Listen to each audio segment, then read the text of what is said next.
มียายบักตัวนี้นี่แหละท้าตัวนี้นี่แหละขอลูกขอเมียไอ้เพิ่นนั่งอย่างนั่งชูนั่งโกรธก็เจ้าก็ชื่อลูกไผ่วะเนี่ย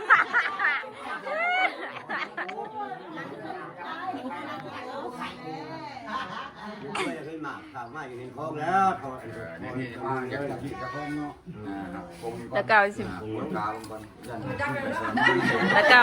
กาเคยเนาะนี่ย่าแล้วคอเองด้วยวะ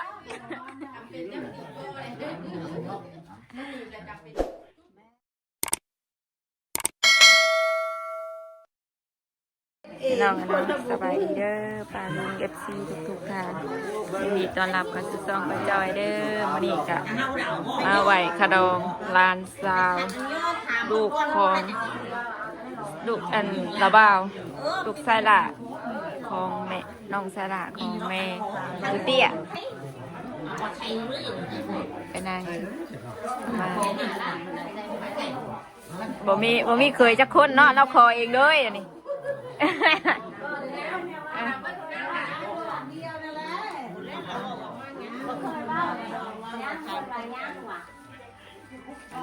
เลยใส่ไรลูกเอามาเด้อไปวันเมาได้มาแม่ทางโคจะมาทางโค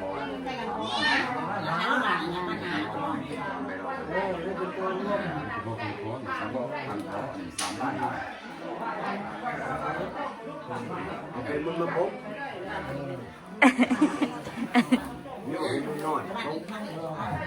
แค่มุนหน่อยกว่า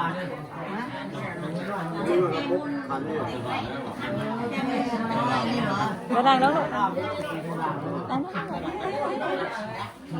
นั่งกินน้ำเบื่อนั่งกินน้ำเบื่อเอาไปเฮงเลยเรื่องเรื่องกันนั่นแล้วนะว่าหันที่เหรอพวกปากพวกข้าวหลอก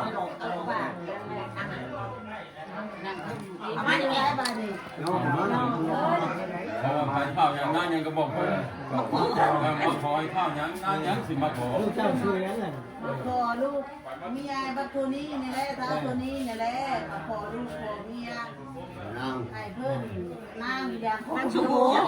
นั่งโกรธก็เจ้าก็ชื่อลูกไผ่วะเนี่ย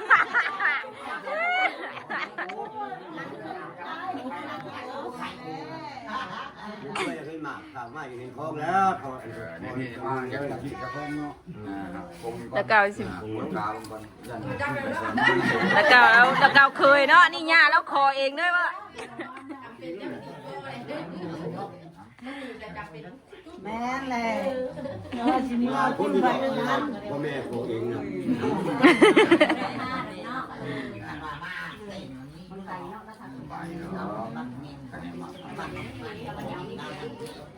โอ้มากแล้วจุดไฟประคองน้ำเดียวเอามาเมียงกับพ่นโบกเองกันแล้วไปอ้าวกับเมียงบูเนาะนับแรกแล้วที่จะเก้าเรื่องเงินเจ้าเด้อนับแรกที่จะเก้าเยอะตัวนับมารอดใช่ไหมตื้มบ่ให้รูปไป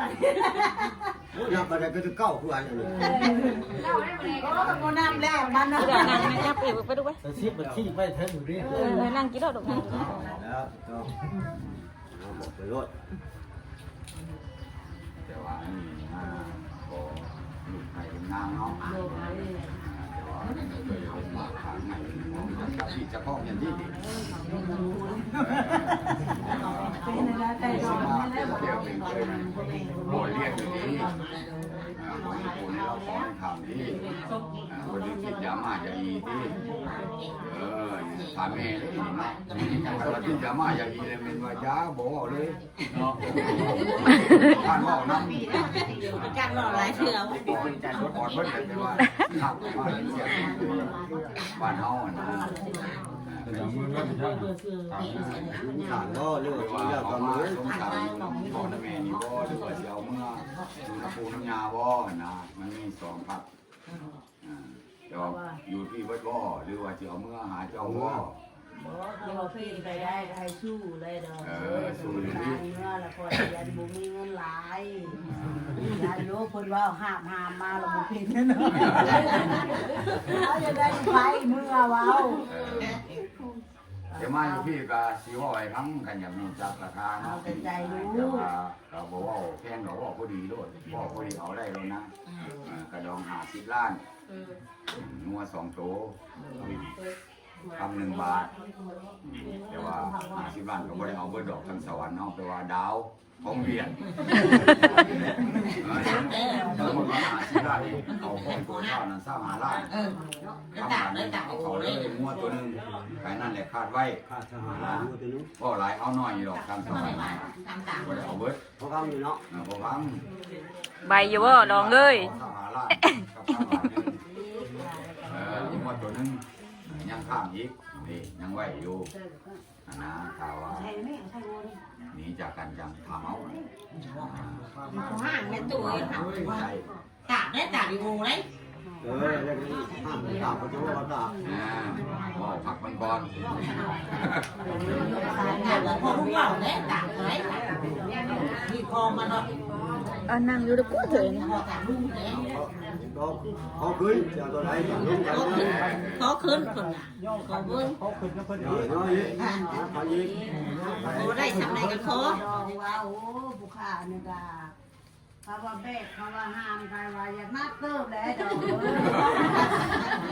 อตัดมือก็เจ็บตัดตีนก็เจ็บนี่แล้วเห็นตาดำๆนี่แหละพ่อน้ำพ่อน้ำแม่น้ำลูกตาพาเข่านี่แหละเป็นอะไรกันลูกในลื่นเดียวนี่แหละคอขึ้นนี่แหละ ทำไร คือเท่าไหร่ กันเป็นสายลูก ที่เจ้าขอคุณได้ทำไร ว่าพอดีเลยนี่ เจ้าบอกนี่แล้วทำไรบ้างเจ้าได้ถึงผู้ว่าบ้านเจ้า ได้หมาได้หมาได้ ว่าเราขึ้นนั่งแบบว่าถามนั่งกับคอลดลงช้า ลูกอะไร อยู่บ้านเพิ่นกันคอสองช้าลง ก็ประมาณ30 ล้านบ่อยู่ตัวอย่างว่านะ ชาวบ้านเขาวัด บ่เบิดแล้วก็ยังว่า ร้านเขาเท่าไหร่กับ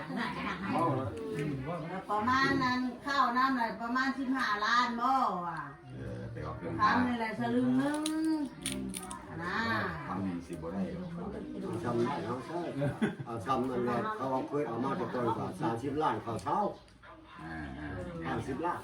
30 ล้านเขาล้าน เขาเคยมาแล้วมาดูอยู่ ทำนี่ก็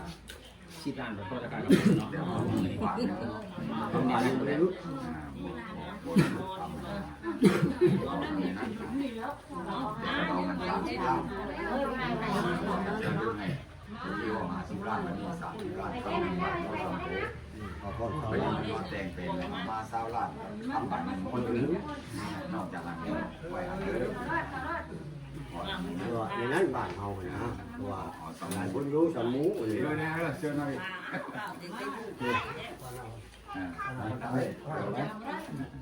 ว่าเป็นใหม่ขาดับเลยขาดับนี่นะกับไปนี่ก็เลยว่าเขาก็พอปีเป็นคลองก็ได้ทีเนาะมวยมันมีคอย เป็นหมาย เจ้าเป็น อยากให้อยู่กันอยากเป็นของกำลังเล็กเหมือนหาลูกค้าที่มาพูด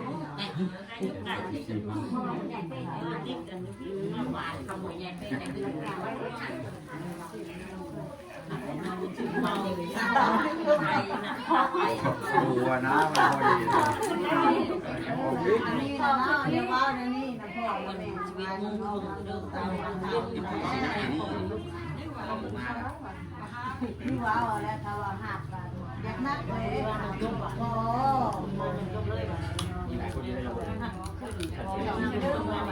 และข่าวนี้ ข้างนี้เขาเลย บ้านนี่ตัวสลึงขวา ข้างเลยใช่ไหม แต่ว่านี่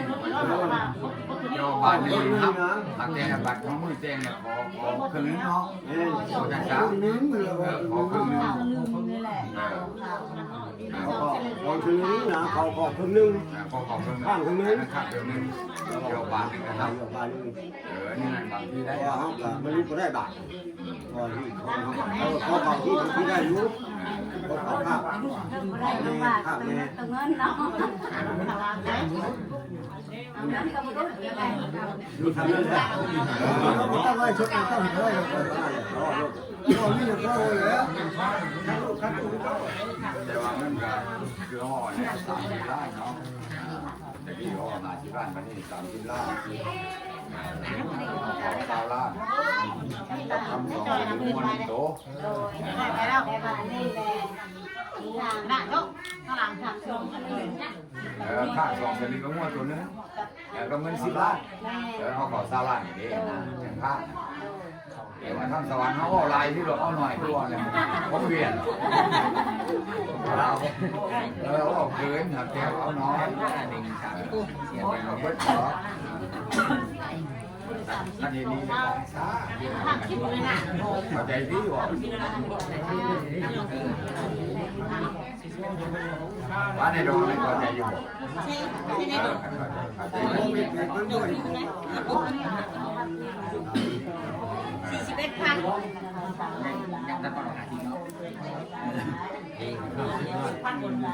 ย่างทำสิแล้วกับทำ2เป็นมวล1ตัวมวล2ตัวนี้ ข้างตัวนึงยังงงเลย มวลข้าง อันนี้พ่อจะให้พ่ออยู่ ว่า ว่า ที่โค้งหนองในที่โค้งเก่าตัวเห็นทางนั้นอันนี้เห็นไปเห็นนั่นเลยแล้ว เฮ็ดไผมัน ที่ดำก้องพีเจ้านะ ค่อยแล้วเนาะนี่แล้วล่ะเมื่อฮอดก็ทุกคนจังว้าวไม่ค่อยว้าวเองนะ เงินน่าจะพันนั้นแล้วที่เขาเห็นเจ้าอันนี้มันมีอยู่แล้วสมบัติเจ้าปูญาเนี่ยมันมีแล้วโอ้เรื่องที่ผีสายเนี่ยใครก็นี่เหมือนกันว่านี่มันพอแล้วจะมาตายมีอะไรผี ก็กันยังบ่ได้แล้วเนาะ เอาไว้ไปไม่ต้องไป ว่าตาเมื่ออะไรก็ค่อยแล้วมีแต่ชิมพูดว่าจะค่อยตาเมื่อจะค่อยก็เฮ็ดอยู่คุณเฮ็ดคุณไปที่นั่น อันนี้จะเจือเนี่ยดู คือว่านั่นนี่กระดูกก่อนที่ว่าเป็นเคยสู้คนเคยสู้กันคนเมื่อพุ่นลูกชายคนนั่งจะเจือลูกอ่ะโคโตเกมช่ำนี่นะกันแล้วบ้านในเมือง แต่นี่ไปยั้งกันว่าเป็นแค่เป็นเคยทั้งห้องเนี่ยมีที่บ้านอีกแปลว่าขอประกันภัย2 แสนแล้วก็หวานจำแต่ว่ามากเป็นปันพวกมีให้งวดนั้น2 แสนที่ให้หวานจำเป็นประกันภัยลูกหายตายไปไว้สั้นๆมือใดก็ไปว่าจะเก็บเงิน2 แสนยี่เสียนี่เลยเข่าเลยเป็น4 แสน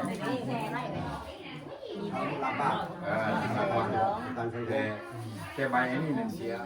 คนละพันเจ้าเป็นเสียแล้วก็มันจุดต่างหากบ้าน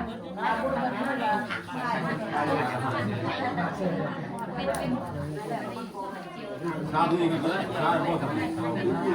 นั่นดีๆน้าหน้าที่พ่อกันตอนนั้นข้าวตัวนี้ได้ข้าวได้เราที่นี่ลาได้กินได้ นี่จะปั่นเนี่ย ลาดีใช้จอกมา จองน้อยมากให้รามินทั่วไปนี่แล้วหรือว่า2 คนดังได้4 แสนขวัญจำกับละบ้านนั่นแหละ ตั้งบ้านมันไผ่ตั้งระบาดนะ ประกันภัยประกันภัยอะไรจักครอบเข้าบ้านนี่แล้วประกันภัยกับครอบคนเข้าบ้านนี่ คือสมมติว่าเคยที่นี่นะมาอยู่พี่แล้วต้องการจะไปจะห้องเป็นที่ไหนเก็บข่าว ไปบ้านข่อยก็มีบ่แบบนี้ ทางคนจังได้บ้านเจ้ามาตั้งกับมึงนี่ได้ เข้าใจถ้าว่าบ้านข่อยก็ ก็ไม่ว่าไปนี่คือว่าไม่ เงิน200,000เจ้าแรกเขา30ล้านนี่ ถ้าว่า ถ้า เขา เขา เป็น ซื้อ200,000แต่เจ้าเป็นดีมากเลย30ล้านไปเลยนี่ให้ เจ็บไหมเจ้า เจ้า เฮ้ย แต่เจ้าบ่ซื้อบ่ พ่อเนี่ยตอนจะเอาน้องว่าแหละพอบ้านเขาบ่มีเดี๋ยวนี้ ผมมีแล้วสุดเจ้าบริตั้งบริตั้งบ้านมันตั้งบริตั้งเลยกับผมมีเลยอันนี้ห้องตั้งเลยแต่ใช่ไหม นั่งดีๆนั่งดี แล้วตัวนี้ โมนี่เคยมาสู่เนาะจนเคยเข้าแล้วก็คือว่าว่าเป็นเคยนั่งนี่เป็นจบ นี่นะประกันไปเอาไปช่วยได้เคยคนนั้นเขาประกันกันคนเอาเด็กประกันไป แล้วก็ซื้อตัวเลขเข้าไปนะ ซื้อตัวเลขเขาให้ลูกไว้ให้ว่าฉันจะ แล้วไปเสียเป็นครอบครัวมันนี่เสียชีวิตแล้วนั่นก็ไปเสีย3,000ไปตัวนี้30บ่อย 30แล้ว บ่ได้เสียเป็นคนยอมพี่ว่าเจ้าเฮือนเจ้านี่ก็คนสิคนก็เสียแต่30ต่อต้นเท่านั้น ธรรมดาบ้านทุกวันคิด เด็กในโรงงานจอกว่าในแม่ในโรงงาน จากเราออกนอกเราออกอยู่นอกคนนั่งดีๆหรอเอาไปกินมานั่งกินไป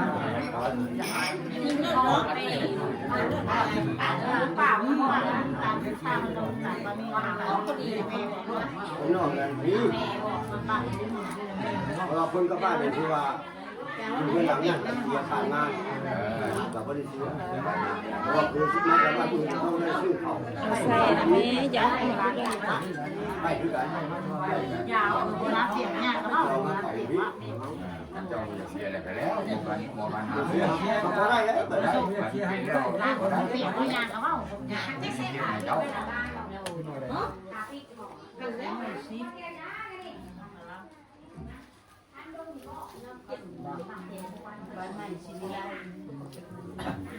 น้องงาก็พกเลยบอกเรื่องพวกนั้นกระดูกเราเรื่องพวกนี้บอก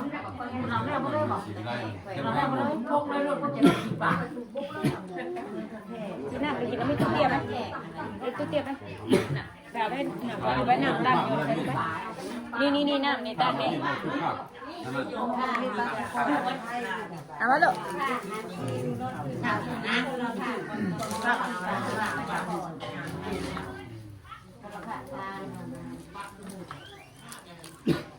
ว่าลูกชายเจ้ากลางหมดเลยวะห้ามแค่ตา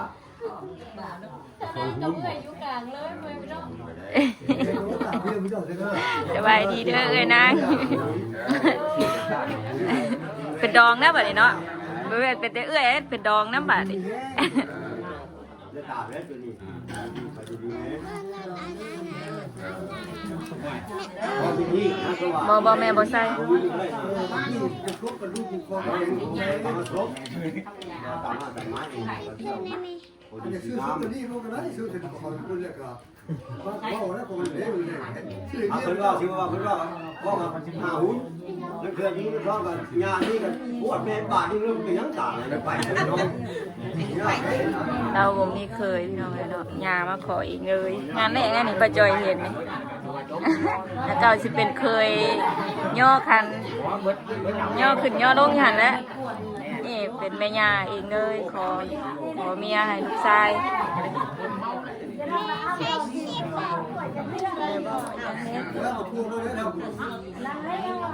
ไม่ใช่ชิแม่เมทายอยู่นี่เมทายอยู่นี่ทายอยู่ได้ดอก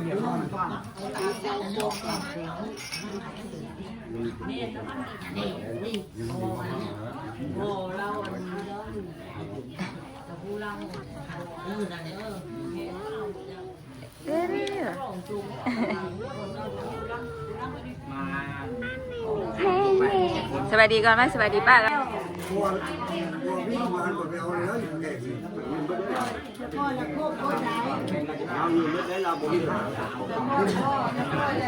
เบียร์เป็นของ ที่เราไม่นานแต่ยังอยู่ภาษาเนี่ย นั่นลูกมาจุยเนาะ มีมาเลย น้ำมันหวาน ภาษาที่บ้านนี่น้ำใน30แพ็คก็ได้เรา30เดือนเข้าก็มีน้ำเบียร์ยังมีเบียร์ คิดเลอะตัวคิดลงลองดูป่ะ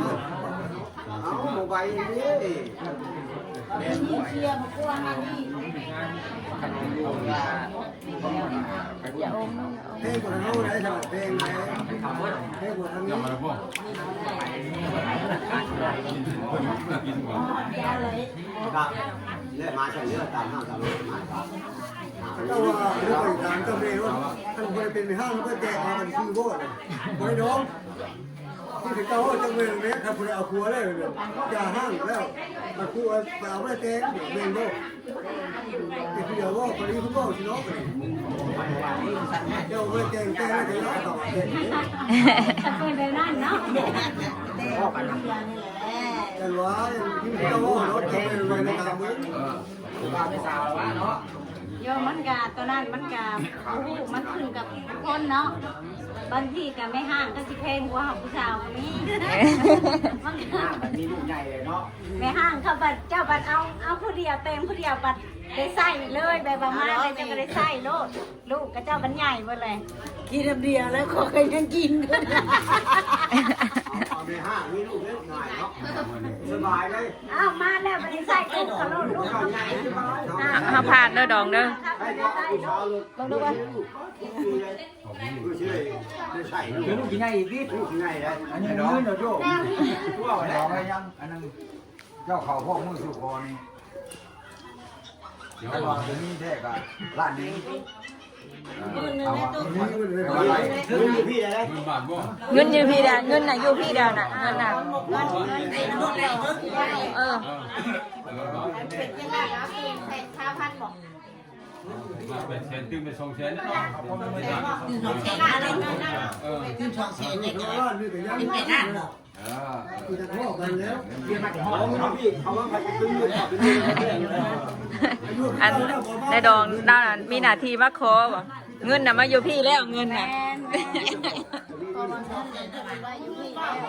เป็นล้านเนาะ ตัวแรกไม่ได้แล้วว่าที่หลักก็ต้องอยู่นี่ เอาว่า คนที่หลักใช่ไหม ใครพ่อแม่มันกับพ่อแม่นี่แม่ของย่า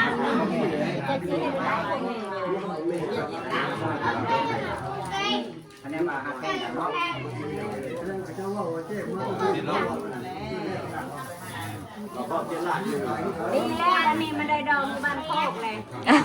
ลูกไปจ้าแม่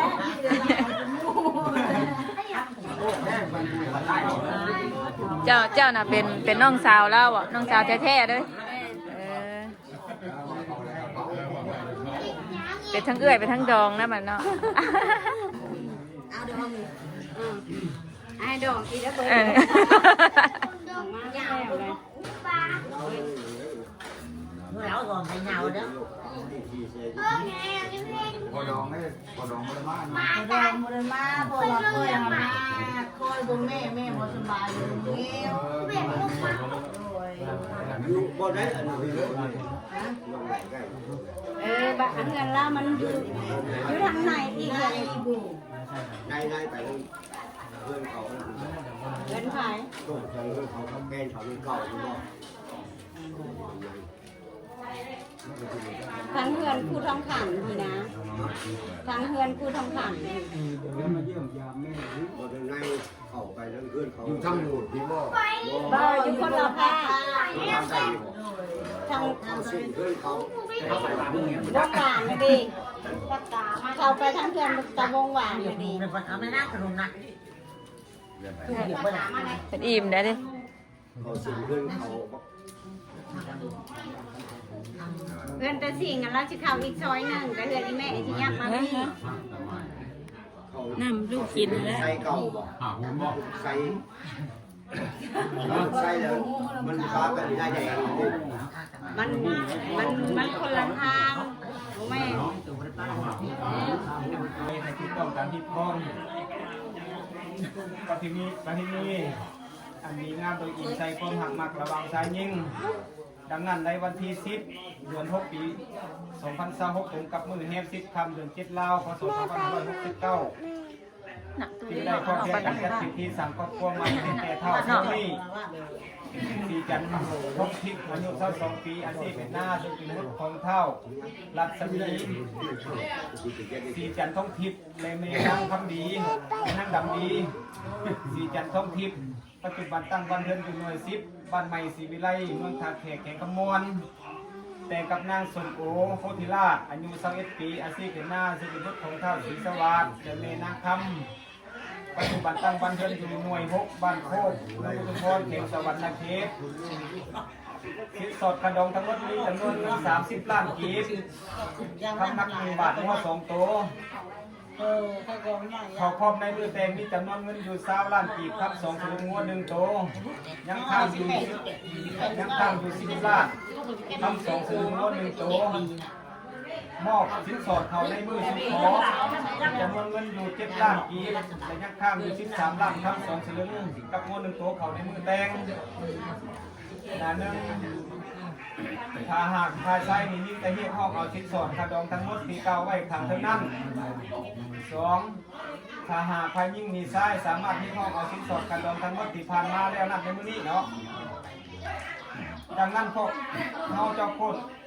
ลูกตาทั้งสองภายข้อมอำนาจการปกครองขั้นพื้นฐานและโอกาสจะตั้งข้องทางที่ได้เห็นได้ซ่องนาการเห็ดใบยั่งยืนการแต่งดองสมัครนี้ไว้เพื่อเป็นหลักฐานที่บรรทุกไม้เหตุนี่ตามห้างตามหมายนี่มีคำพูดหาไม่ได้แต่งเนาะที่เราต่อกันอ่านทางมาได้ที่ว่าผมต้องได้ที่ว่าธรรมดาแล้วก็อ่านมาเนาะใครเขาต้องยากเขาต้องตั้งใจถอยไม่ได้ ถือว่าอ่านมันเนาะเอามาถึงประกาศที่ได้โอ้ลายเส้น เช่นบูเป็นมันมีไปเช่นเป็นเลยบ่ แต่โป้รถ ถึงจะเช่นแน่ๆบ่ได้บ่หาเลยเนาะ แม่โป้เราเช่นเป็นแต่แม่โป้ก็ได้ได้ดอกนี้ด้วยค่ะดอกนี้ด้วยค่ะเป็นแต่แม่โป้ก็ได้ งานกับเอาเพื่อนลวด แต่คนมองกันจ้ะ มา2 คนนึง 2 คนด้วยกับน้องเนาะนะ 2 คนกับ2 คนได้รับการพยายามกันไร เช่นบ่เป็นได้ ว้าวอะไรก็ดี อ้าว เพราะฉะนั้นซึ่งเป็นก็ได้เสียเงินเด้อ เชียร์มันทำพี่ได้เชียร์ได้แต่เช่นบ่เป็นเนาะเขากันนะบ่เขาเฮียนบัดคาแต่ไปลินอันบ่เขาจูนให้มันยามบ่ดังนี่จ้ะให้น้ำมูก เราไปเรียนแต่มาทุกทุกเรียนก่อน ตัวต้นเนาะ ก็ชอบสิเราเรียนเนื้อเขาพวกคนชอบไปซื้อมันเขาเรียนไม่ซื้อ เขาเมียมันมีแต่ตากฝุ่นตก ไปซื้อบุญไม่ซื้อ โรงเรียน อาซื้อได้พยานกันนะ มาทำมันแล้ว ต้องพายใช่ ใส่กาแฟพวกนั้น จะพูดได้บ่ ส่งไปนะได้ที่ไหนไปที่ห้อง เป็นผู้อ่าน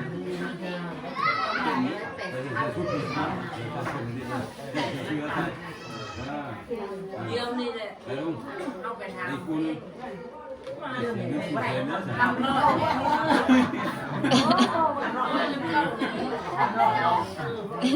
เชียร์กันเชียร์เลยแล้วจะมาเป็น เสียงมันเสียงมัน นั่งนะ หาซื้อฉันเนี่ยเขียนเรื่องช่วยคนถามเนาะ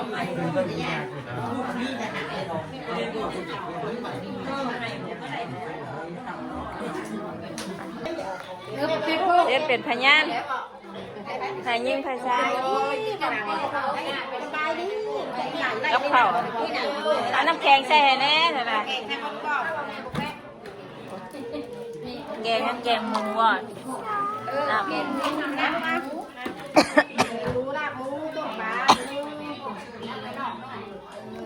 ั่งลงมานี่ลูกนั่งลงมานี่ฮะแล้วตุ้มเช้านี่บัดหนาวเนาะเช้านี่บัดหนาวได้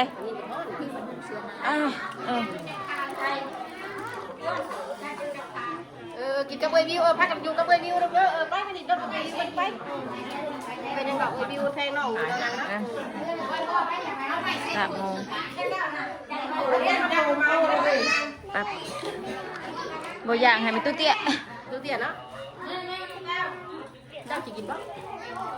เจ้าอยากได้หยัง อะไรอย่างก็คือใครที่เย็นใครมันแบบที่นี่มันมีตัวเราขายเบิ่งเบิ่งมันมีมันยังมันจะมีคือกันว่า บ่มีหยังลูก มันคือน้อยมันมีอย่างอันเดียวลูกเนาะต้องอันนั้นอยากไป แต่เย็นซื่อๆนะ จะบายลูกเด้อมันจับมือลูกเด้อ ป้าสาวปักจอยก็สิจบคลิปเพียงซะนี้ก่อนเนาะป้าลงเนาะมาไหว้ขะดองหลานสาวของแม่ตู้เตี้ยบ่แม่นของลูกสาวเจ้าเนาะหลานเนาะ ร้านเช้านั่งอู น้องลูกของน้องไซล่า น้องชายละ โอ้ยป้าซะเนาะป้าลุงเนาะป้าแล้วสบายดีเด้ออยากกินน้ำโดย